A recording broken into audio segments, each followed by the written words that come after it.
I try to set the example for my team. And I say, look, if our core values say this is how I live, then, and I don't live that, I'm a fraud. I'm out of integrity. Therefore, I don't have the right to come in to you or anybody else in our organization and say, you need to clean your shit up. I have to live that. And they know, for me, it's not perfection, it's progress. So as long as we're making progress, right?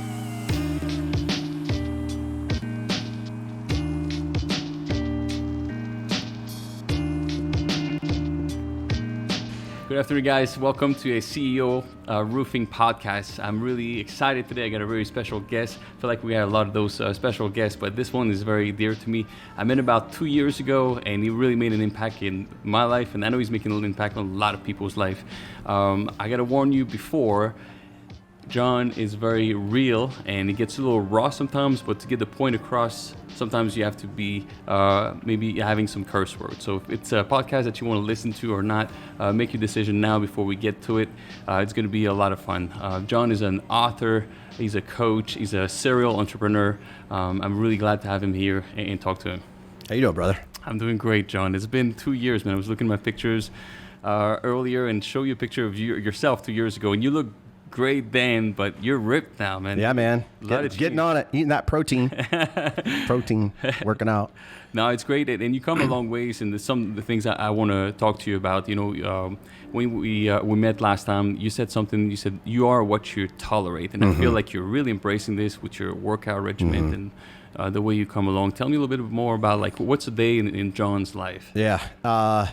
So I'm just hyper disciplined, right? I'm disciplined to a regimen, and everything to me is about consistency, not perfection.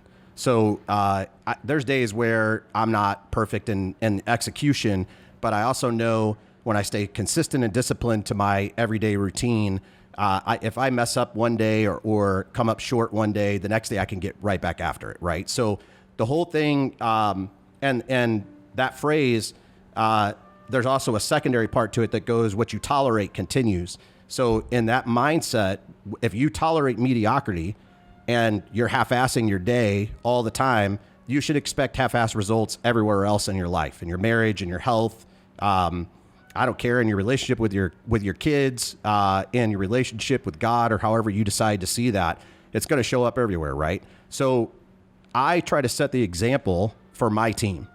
And I say, look, if our core values say this is how I live, and I don't live that, I'm a fraud.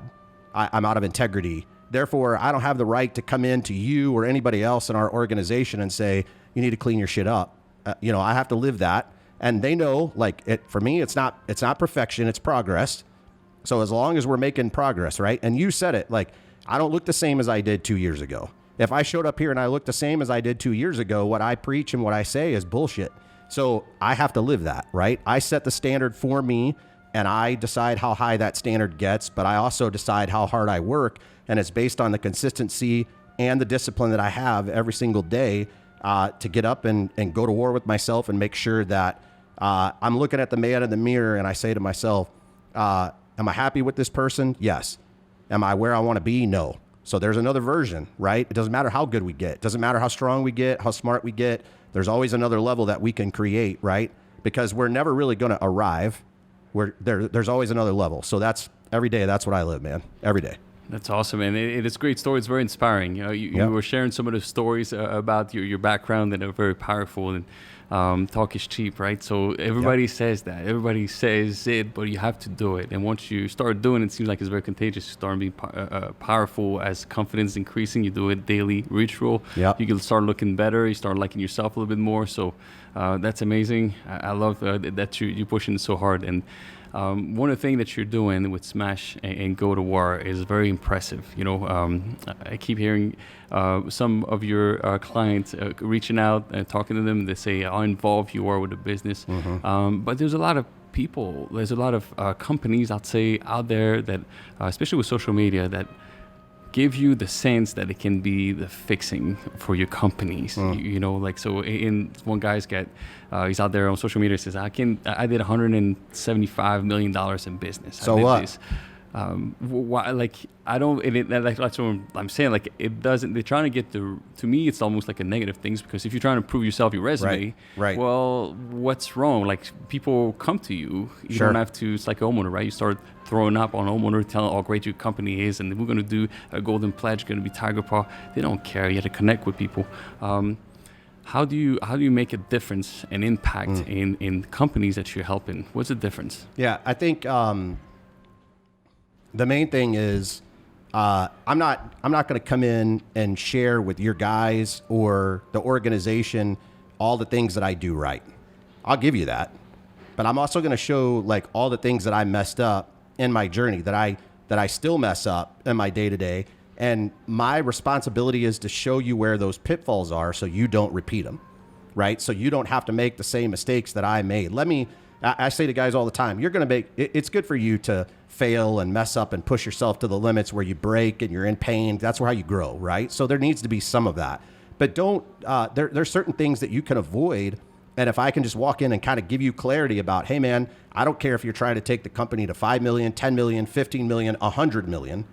It doesn't matter to me, right? The number is like, I don't know, it's like a sexy thing for everybody to look at. But the reality of it is it's the hard work and the discipline and the culture that's behind all of that matters. So I would rather have a guy say to me, my culture is on point. My team, but the people on my team are on point. They're exceptional. They lead by example. They're changing people that they come in contact with. Then to go and say, look how big this company has gotten and look what we've done and look at this and that. Who gives a shit, right? Because to the average homeowner, they don't care about that. What they care about is, how are you going to make me feel when you come in contact with me? That's what they care about, right? So it's like, I'll look at guys' websites and I'll say, well, your website's really pretty for you, man. Good for you. That probably gives you an amazing ego boost. But where does it talk about the people that you actually come in contact with and how you impact those people? Because that's what they give a shit about. So I'm going to come in and help you get your company better by helping you get better, right? By helping you understand who you are as a human being and what you want to do with your life and how you want to impact other people. And then I'm going to show you that in order for you to impact other people at that level, you got to become that man or woman, as the case may be, right? So I don't care. And I say that to the owner of the company, but I say that to the guy who's sweeping the floors or picking up the nails or doing the shittiest job at the bottom of the table, right? Everything in between is important because we both know now at this point, we're only as strong as our weakest link. Right? So, and that's kind of a cliche phrase, but what that means is like, if I as an owner can't make the same impact level on that dude as I can the dude that's a $5 million sales guy, I'm messing it up. Right? I need to go to him and hold him accountable to the same level that I hold this guy accountable. Maybe this guy even needs a little less accountability and this guy actually needs a little more to be able to believe in himself. Right? But the truth is, if I can't live like that and show my guys and the people on my team that not only do I talk about it, I am about it. It's all just flapping your mouth, right? And you and I both know, we know guys who have built big organizations that have drug problems, that have problems at home, that are addicted to alcohol and all kinds of other stuff, right? And the reality is you can make a lot of money and be a really miserable person. But I would rather show people how to become and be really great people and that live a really great life. And if the byproduct of that is you go make a lot of money, good for you. Because I'm a believer of money doesn't make people who they are. It makes them more of who they are. So if you're a piece of shit, money's just going to make you a bigger piece of shit. So you might as well decide to be a good human being and then go make a lot of money in the process by impacting and helping other people live in the process of it. Does that make sense? It's awesome, man. It's deep for sure, Jon. It's another level of talking that you provide, and that's why so excited to have you today in our event or summit today. And you mentioned about like the personal growth. It's so powerful. Okay, we listened to a lot of David Goggins, Jocko Willink, like awesome, really great guys, improvement, right? Yep. And I didn't understand Jocko Willink that much before I started listening to him on YouTube. I thought it was a little bit arrogant until I read the book, Extreme Ownership, and it changed everything. I understand his angle now. But personal growth, you were talking about this, and David Goggins talks about this all the time. It's like the money doesn't matter. It's not. I'm not coming to, hey, how much money we're gonna make. It's how many people we can impact. Right. What we do in the community, caring about homeowner to get what they deserve, the best. Same language that you're using. That's our language. So when you go to companies, what happens when you get to help a company? You have a great process for sales, for entrepreneurship. You understand business. You're a serial entrepreneur, right? So they ask you, come in and teach us how to be successful. What's your 1, 2, 3, Jon? What happens then? You were telling me a great story earlier. I love this. Yeah. So successful, first of all, is a term that a lot of people use, but not many people mean. And it's kind of elusive. It's like, what is success, right? So first of all, step number one is we got to get clear about what that means to them, right? Is that money in the bank? Is that how you look in the mirror? Is that what your team looks like? Is that the leadership that you're rolling through? But at the beginning, it's a self-awareness and self-evaluation, right? It's taking somebody, a business owner, to put them in front of the mirror and say, do you like this man? Do you like this person? And it could be man or woman, right? It's like, if you can't look in the mirror and say, and utter the words, I'm proud of you, right? Like, and mean it at the soul level. I don't give a shit what tools I give you. You're just going to mess them up, right? Like, it's what we were talking about earlier. If you don't understand how to master the man in the mirror, you ain't going to understand how to master a process that I hand you, because you're going to try to master it from the current mindset where you are now. And if it's busted, you're going to bust something that I hand you. You're going to take something that's beautiful and you're going to make it terrible because of self-belief. So if we can clean up the self-belief aspect of it first and really get you to a place where you can look in the mirror and say, just the words, man, they seem like they're so simple, right? But I think a lot of people, if they listen to this podcast and they try this exercise, you put yourself in front of a mirror and you ask yourself, just say the words, I'm proud of you, and sit there and let that sink in a little bit, right?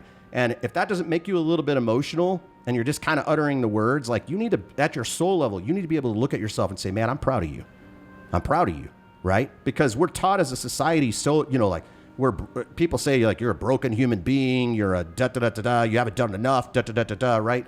It isn't even about any of that. You just got to be able to, like, dude, that's one of the things I use this thing every single day. My job is just to win today. That's enough. Like, I don't care what you're doing. I don't care what he's doing. I don't care what anybody else is doing. I have to beat the guy in the mirror today. That's it. I have to be able to sit down or stand up in front of the mirror at night, say, yeah, man, today was a good day.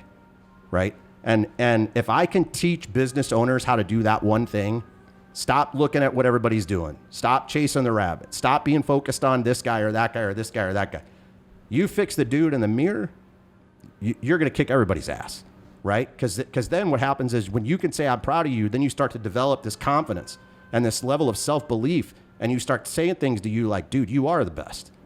You are the best. You look in the mirror and you ask yourself an inventory question.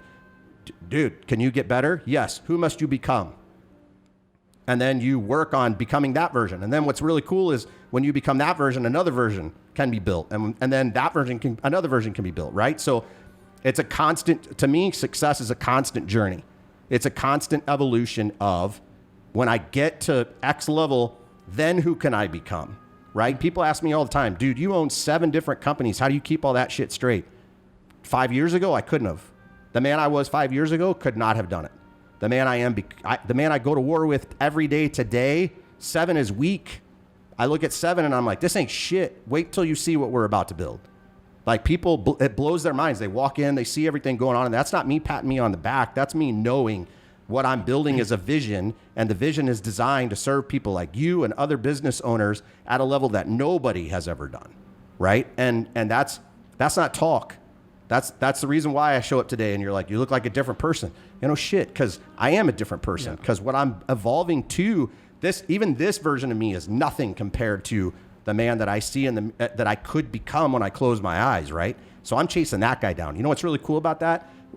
When I get close to that version, I close my eyes again, another version appears, right? So I'm like, dude, and I'm so in love with the journey of becoming those people, knowing that each time I work my ass off, another person's going to show up. I'm like, man, I can't wait to meet that dude. Can't wait to meet that dude, that person, right? That's what keeps me hungry every day. That's amazing. And we talk about setting goals and what are you passionate about? What are you going to be? You want to be like this person, that person. We talk about don't compete, dominate, like be you, do you all the time. But what would you say to audience, like, okay, where does got to be your mindset? Okay, my mindset is to be the best I can ever be, but is there like, like the daily, to hold yourself accountable, how do you get there? You said the mirror. Do you check yourself in the mirror every day, or do you have like, okay, I'm going to get to that point. It's going to take me 3 months, and in 3 months I got a trigger that I'm going to review this, and I'm going to be very, very hard on myself so I can make sure I'm growing again. But it's not the end. There's no end goal, right? There's no end. You're not going to ever arrive. So you got to get that out of your head. So how do you keep like any trick that you do, something that's been working for you? Because again, you turn around, man. You're doing it. It's awesome. Yeah. So it's exactly what you're talking about, right? So everybody, it's I would say it's honestly different for everybody. For me, it's this. Okay. There's a constant evolution of vision that happens in my mind all the time, and I sit down with that. Sometimes it's the same for a period of time, but it evolves. I sit down with that and I write that out.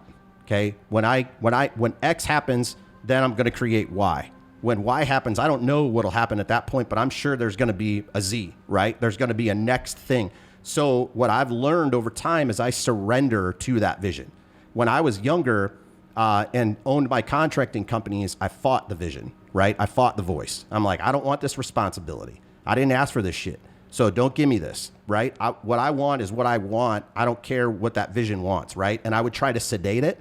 I've tried things like alcohol and working out too much and this and that and whatever. And I'm like, I just don't want that responsibility. Once I surrendered to that voice that said, dude, you got to create this. Man, that sucks. I gotta sell one business. I gotta start something brand new. All right, I'm in. I'll try it. Let's see what happens, right? So I went all into the vision. Right? And the course that I set was, I'm going to align people around me that can see. When I put the vision on the board, when I paint the vision to these people, they're like, I don't know exactly what that looks like yet, but I want to be part of that journey. I like you enough that I feel like I'm in. Then they come along for a little bit. We create a section of that. They're like, oh shit, he's real, right? And then when the vision evolves again, this team that I've built around me is like, holy cow, we can build that, right? So now me living that has given power to other people to also live that. And then when you pass that, they pass that stuff on to their families and they pass that on to other people. Dude, this is no longer about me, man. This is becoming a movement. Like it's a thing that people are getting behind where they can watch it and they can go, what do I need to do to grab a hold of that and be a part of that, right? So what drives me at this point is, now that I've surrendered and I listen to that voice, I know that what I'm creating is gonna change the lives of so many other people. And I know that if I stop, it stops that movement. It stops that momentum. It can literally stop a process that might have the power to save someone's life, right? And I've had those people reach out. I've had people reach out to me in DMs and going, man, I listened to this podcast. And I really sat and listened to this podcast and I never thought about it that way. And then I took action. And now my neighbor wants to know if I'm training for some kind of event or whatever. And I just looked her in the face and said, no, this is how I want to live, right? And she feels that. And she understands that. And I'm like, these are just people listening to a podcast, man. Incredible. Right? So to me, it's like, if I just keep on the path and focus on me and I work on creating the best version of me that I possibly can be, it's going to change people's lives. Not by my words, by my actions, by who I become. Does that make sense? Yeah, 100%, man. It's again, you go back to not competing, man. It's all you versus you. Let's dominate, and you know the momentum you're creating it. Like you're creating so much. And I said, dominate so about you. You're like create a movement. It's a lot of disturbance, which is awesome. We're trying to do this in the market. It's not like, again, I don't wish negative on other companies ever. I'm best friends with anybody that wants to be friends with me. I don't care. I don't have many friends because we work so much, right? And but I do me and us, how we can get better. That's it. Marketing, sales, production, warranty department, all together. What's our next step? What's our next goal? So we can dominate. And dominating, it's not just for your business, it's in your personal life. Right? Absolutely. So your relationship, home life balance, which doesn't really make that much sense, right? Yeah. But so that's awesome. And how did you become like this? Do you have a mentor, somebody you look up to? Oh yeah, lots of them, right? And I'll tell you, one of my mentors, this guy named Andy Frisilla, right? I don't know if you heard of him, right? Says all the time, and I totally ascribe to this. I'm going to beat your ass. I'm going to beat your ass. But then I'm not going to come around and kick sand in your face after I beat you. I'm going to come and extend you a hand and ask you if you want me to show you how I just did that, right? So to me, that's how I am, because that's how I treat myself. Dude, when I go to the gym and my trainer is punishing me, I'm smiling in his face. Dude, what is wrong with you? That's what he says to me all the time. Dude, what is wrong with you? I'm like, dude, I love this shit. Because I know as a human being, I might go throw up in the trash can in a minute, but I'm going to get better, right? A couple of weeks ago, I could barely walk out of the gym. We did so much work, and in an hour and a half, I could seriously barely walk out of the gym. And I got home, and I was kind of in this negative headspace. I was kind of mad, and I was like, man, this was abusive and too much and whatever. And then I remember sending him a text, and I'm like, hey, man, you got to try a little harder next time. So, and that's just me, right? That's like awesome. that's the mindset. Like, this is what I need, right? And so he's like, all right, we're going to dial it up. So I'm like pumped about that. But it's like, even people that see me working out in the gym, watch me work out in the gym, and they're like, this is a different dude. Like, there's something different about this guy, right? Like, this is like a man possessed. Like, I don't go there and play grab ass and give people high fives and ass slaps in the gym. I go to war with myself in the gym, right? Like, I'm looking at, and I say to him sometimes, he'll hand me a weight, and I'll go, no. We got to go heavier than this. And he's like, well, I feel like this is where you need to be. I'm like, well, then you need to check yourself, because this is what we need to do, right? So that's where I am with everybody in my life, though, right? My teams and everybody, the people that work with me, my clients, everybody, right? Like, I'm going to push you to a limit that's going to make you uncomfortable, and I'm going to push you past that, because that's what I expect out of me. That's the only way to grow. And David Goggins talks about the boat crew number 2. I don't know if you remember that story. Yeah. It's pretty intense about how you're going to tell the trainer that, like you're saying, like, you don't got nothing. You're reverse psychology. You're crushing it. You're taking his soul, by the way. Oh, I know. That language. I know that. But I saw you too on Facebook with a post with your team, which I can really relate to. Yeah. It's rare that I can connect with some people, but when I saw that, it's like, Jon, I can't wait to see you to thank you for posting this, doing the push-ups with your guys. My word. All right, because in the morning, in a production meeting, okay, at 6:30 every morning, we call it the soft points or excuses. Okay, Somebody says, well, I couldn't get it done yesterday, Martin, or to the production manager, I couldn't get it done because it started raining. So everybody stops, soft point, we're doing push-ups. Right. So you guys did 60 seconds. You were crushing it. You were on fire. 82 and 60 seconds. That's awesome. Which I feel like it probably could have been more, honestly. But the point of that was these guys that I did that with are in really good shape. One of them used to play minor league baseball and is still in really good shape, right? And the point of it was I tried to tell him going into that thing. I actually tried to not do it, because what I didn't want to do was embarrass him, right? But I'm like, you guys, listen, I train at a whole different level. You guys got to understand this. Like, this is not a game to me. Like, if we do this, I'm going to go to war, and this is going to be embarrassing for you. And they're like, oh, no, we're in better shape than you. We're younger than you. I'm like, okay, like, this is just going to be a harsh lesson. I saw the video, right? It was great.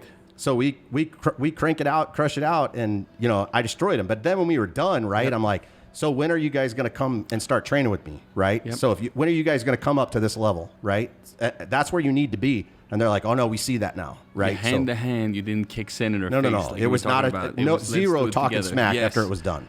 But but you told him, hey, I'm still the guy. Yeah, Michael Jordan could turn it on sometimes. You want to do towards the end of his career, right? He will go, sure, I'm still the best. I'm going to go do a couple. I'm going to dunk it. That's it. So you can take control no matter what.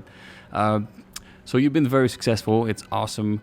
Tell me a little bit about, you think, something that the pains maybe through your life, because, like you said, you're a possessed man. Like David Goggins had a lot of failures in his life, which is awesome. I have a lot of failure in our business too. It happens all the time. It's hard to talk about this a little bit, but there's no company that says, oh, it's great. No, it's failure, redoing, people quitting. There's always something that happens that disturbs the company. Otherwise, you're probably not pushing hard enough. Sure. Do you have a story for us on all the trigger for you when you're like, you know what, I got to make a change in my life. This has got to be... Oh, yeah. Yeah. 2009 was that moment where, like you're on top, have all the money that you need, houses, cars, boats, toys, whatever, but you don't feel fulfilled at all. That was me. You were a business owner at that point, at GC, right? Owned a big contracting company, okay. Hundreds of employees, all that good stuff, right? So, it feels like you're on top of the mountain, but in reality, I felt incredibly unfulfilled.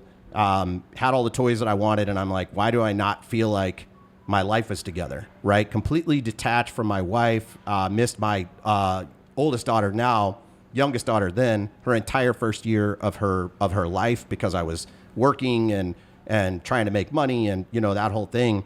And I went into a place of depression.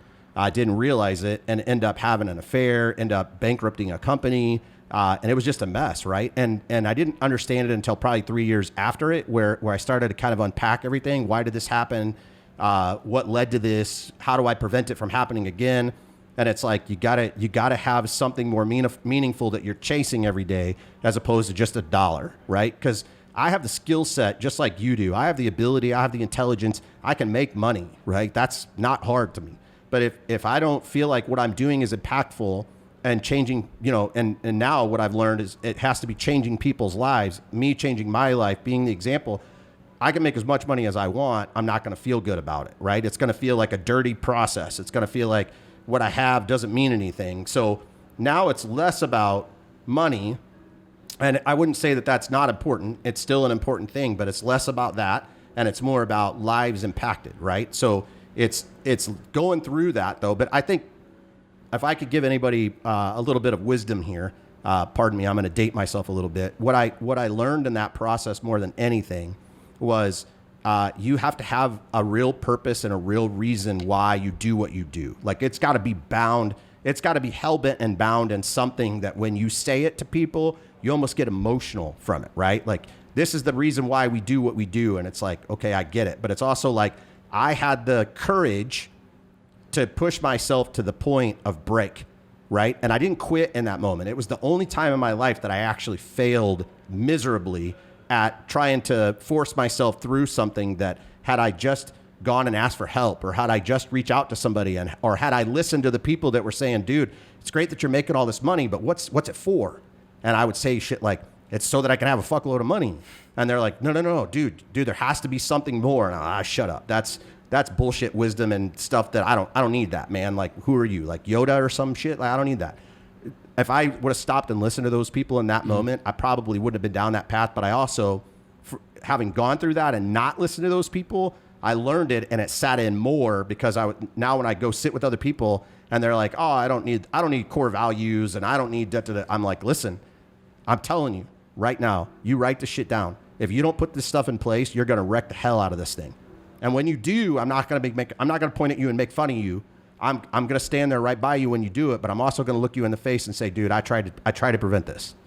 Yeah. You don't have to go down this road, right? So I tell people more about how I mess stuff up than I tell them about.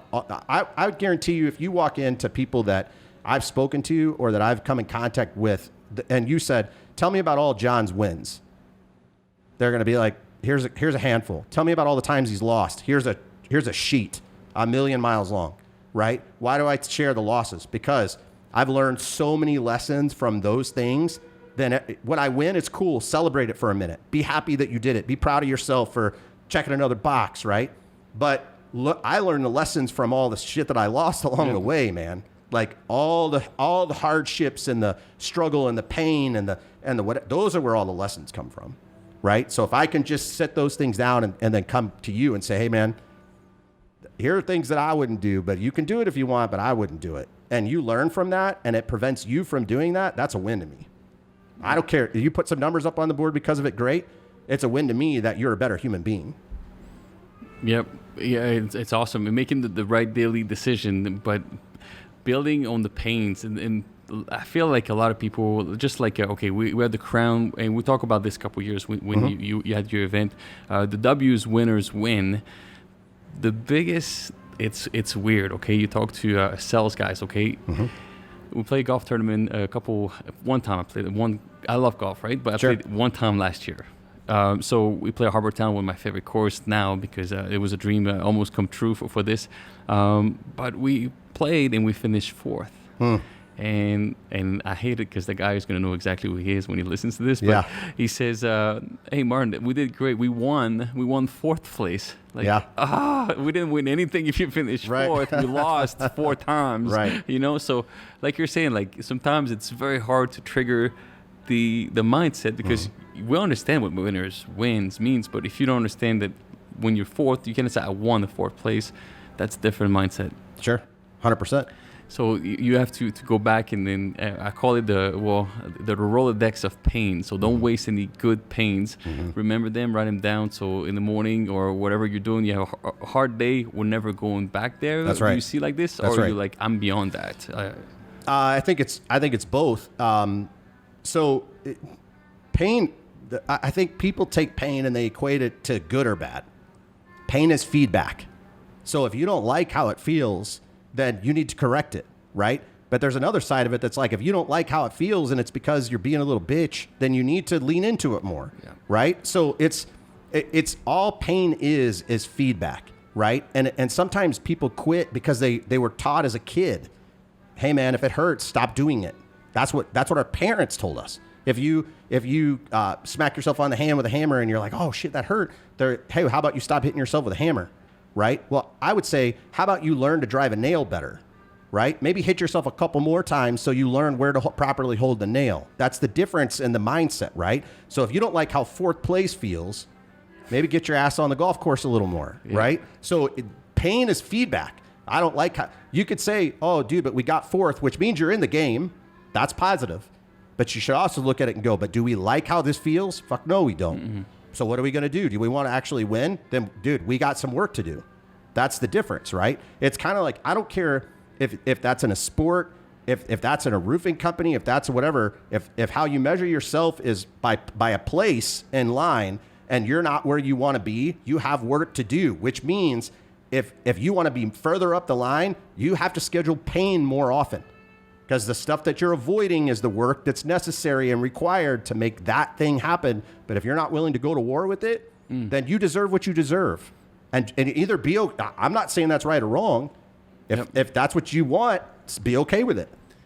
No, you're right. Fix it. It goes back to go to war, which I love that concept, by the way. And you got to fix yourself first. Don't try to fix the business or your sales 1, 2, 3s again of selling. Everybody's got their own ways, but you have to fix you and your mindset first at the beginning. Tell me, do you have a story, one student, somebody that you impacted recently that you're like, you know what, let me tell you the story about how this guy went from this position to this position or this company. Sure. Success story.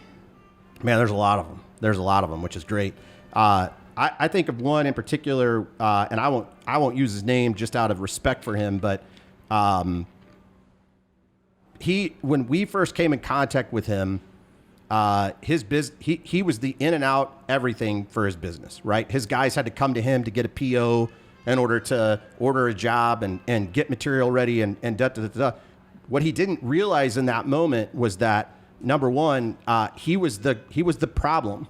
He was the reason why the company would not grow, because he was micromanaging it so hard that his guys had zero autonomy to go out and make things better or to actually become who they were, right? Like, he was micromanaging the process so hard. His guys knew who they were, and he was like, no, you can't do that, though, because I don't trust you. So what I did, instead of fixing the process, was I taught him how to trust himself. Okay, so you can't trust a man if you don't trust yourself, right? We're always going to live in this world of fear, like somebody's out to get me, if you don't trust who you are as a human being. So I taught him to trust himself. I taught him to trust himself by doing little tiny daily improvements of activity that he would make a commitment to himself, and he would honor the commitment. Make a commitment, honor the commitment. Make a commitment, honor the commitment. Now he trusts himself, right? You did it himself, or you were like, hey, let me call you tomorrow at 6 in the morning. You go to the No. gym? This isn't me policing him. This isn't me. I'm not going to micromanage him and tell him he's not allowed to micromanage his guys, right? So I'm like, dude, make a commitment, honor the commitment. Then the conversations that I had with them was, what commitment did you make? Well, I made this commitment. Did you honor the commitment? No. Okay. What do you need to do tomorrow in order to honor the commitment? This. Okay. Make the adjustment, honor the commitment. Make a commitment. Did you honor it today? Yes. Dude, do not change a thing. Do the same thing tomorrow, the next day, the next day, the next day. Fall off the bus, no big deal. Progress, not perfection. When he learned to trust himself, and I knew he had honored that for 30 days, and I was like, you trust yourself now? He's like, totally different level. I see it totally different. I'm like, good, let go of the control. Stop controlling them. Let go of it. And he was like, oh shit. I'm like, but you trust yourself. So we'll put a process in place that you can trust because you trust yourself. Now give them some autonomy and trust them too. And teach them exactly what I just taught you. So don't give full control right away. Give them a piece. Tell them to do it. Give them a piece. See if they did it. Give them a piece. See if they did it.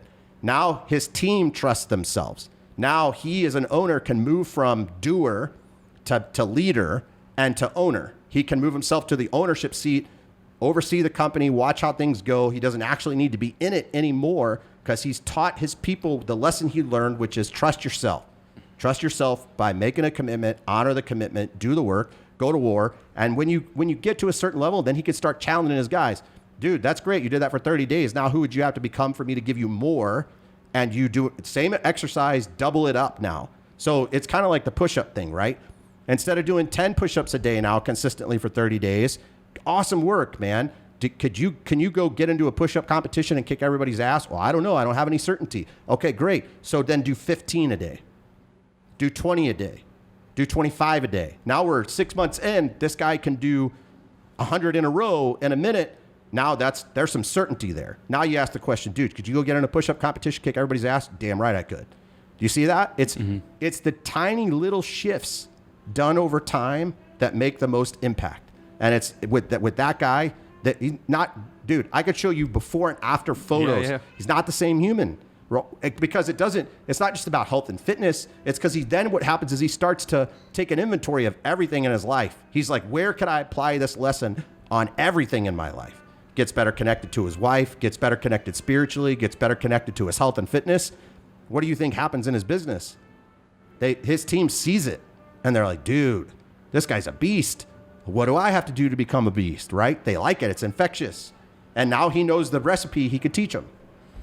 Incredible. Simple, right? No, I love it. There's nothing magical about what I do ever. I mean, I tell people this all the time, but what makes it unique is there's only a certain amount of people that'll actually follow it because everybody else is in love with their excuses. I don't mess with those people, right? Hey, if you want to protect your excuses and your limitations, by all means, you're in love with that shit, own it. Fine with me. But I don't live in that world. I just don't.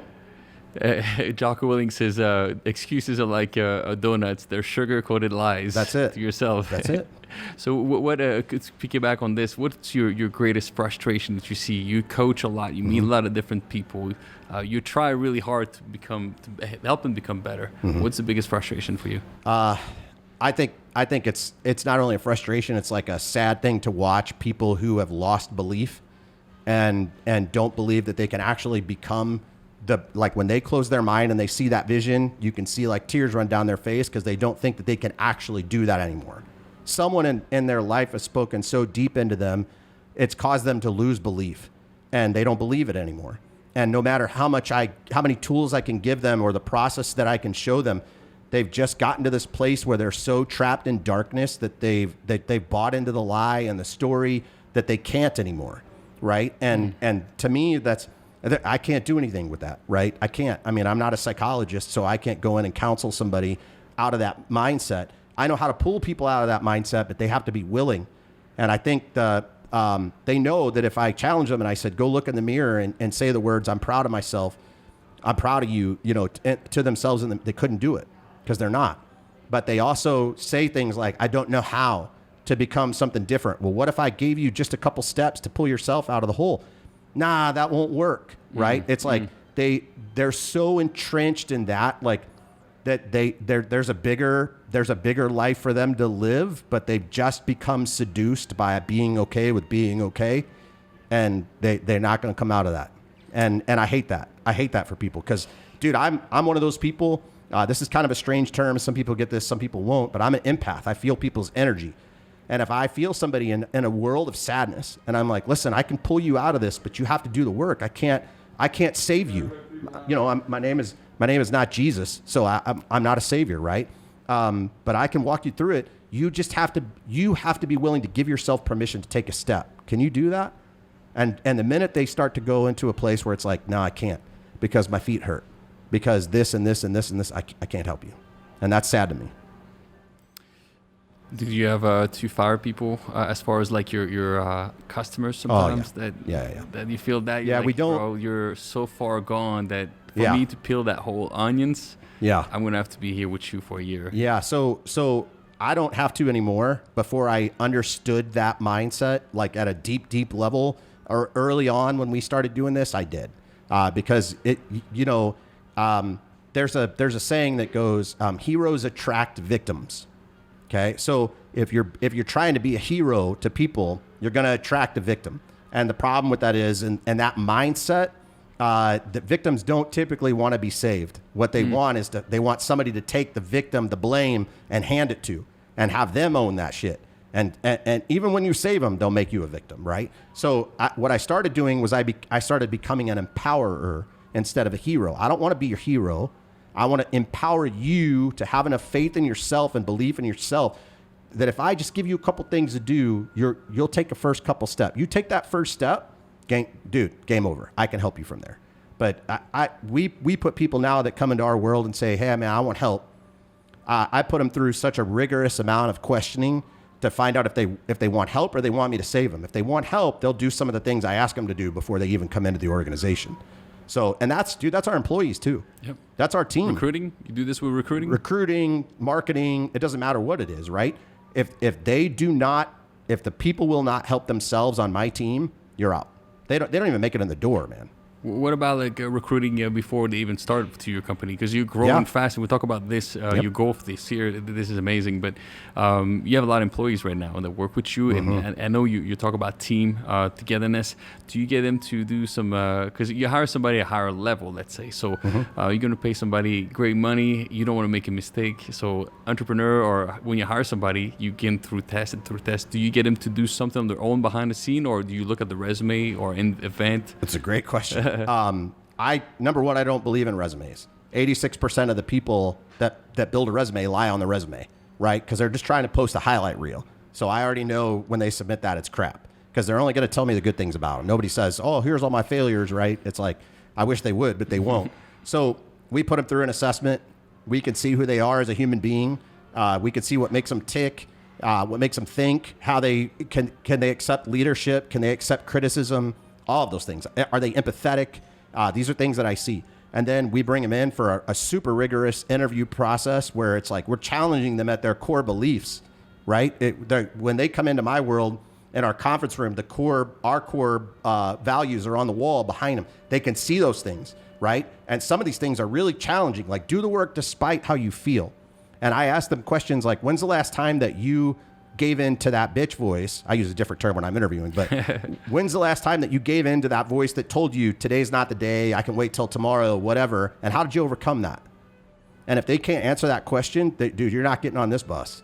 You're not, right? Because it's like you have to be stronger than how you feel about something, right? I'm okay if you want to feel a certain way, but that can't be the dictator to your motivation. So, and they know that stuff. Like people come into my world, like you could ask anybody on my team, when they start to go in the world, I feel like no. We don't make decisions from that place. I'm sorry, if something I said led you to feel that way, well, I'm sorry for whatever that was. However, we got to get down to the facts. What is real? Okay. So I can live in the world of what is real. I can't live in the world of how you feel about what is real. So anybody that comes in our culture is groomed to that. And we've gotten to the point now, like if I'm sitting across from you in an interview and you're using some of this language, I can tell in a matter of minutes where your mind is. And if you start blaming your old boss for things that went wrong, and I don't want that. It's probably one of the worst things. My right? word. Like right You're going to bring that into my world. I don't want that. Do you trap him sometimes? Like, hey, let me ask you a question. When was the last time that you made a mistake or an excuse? You just let it go and almost trap him, right? Like, oh yeah, my gosh, I was going to go work out this morning, but it was a little cold outside, and boom, done. That's it. Yeah.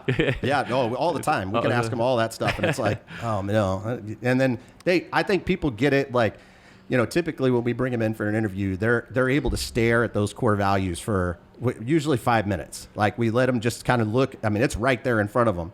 And when we walk in, I ask them questions like, have you had a chance to read these? And they're like, oh, yeah. I'm like, which one do you resonate with the most? Right? And they're like, oh, I really like that one. I'm like, cool. Which one causes you the most pain? Good. And then they're like, that one? And I'm like, okay. Well, that's real. That's okay. Do you have a fake one in there? No. They're all real. They're legit. That's cool, man. No, I love it. Just got one more question, and before I get to this, I just want to thank you for your time and being here, and thanking the GAF as well for helping with this today. And we got a great event at our summit. It's been 2 great days. We invest in a lot of our employees. We're very proud of this, and I know you're gonna make a massive impact tonight. So I can't wait. I'm already getting goosebumps just thinking about it and having you on the podcast. So last thing, anything you want to say? Maybe a tip for entrepreneur that could, that's somebody that's looking for help, right? And it's probably the step one, like identify that, okay, I'm an entrepreneur, I'm struggling, I'm going to reach out for help. That's something that when I started, I would say to anybody, like, I wish I did that more. Go to more events, reach out to people, mentor to help my business.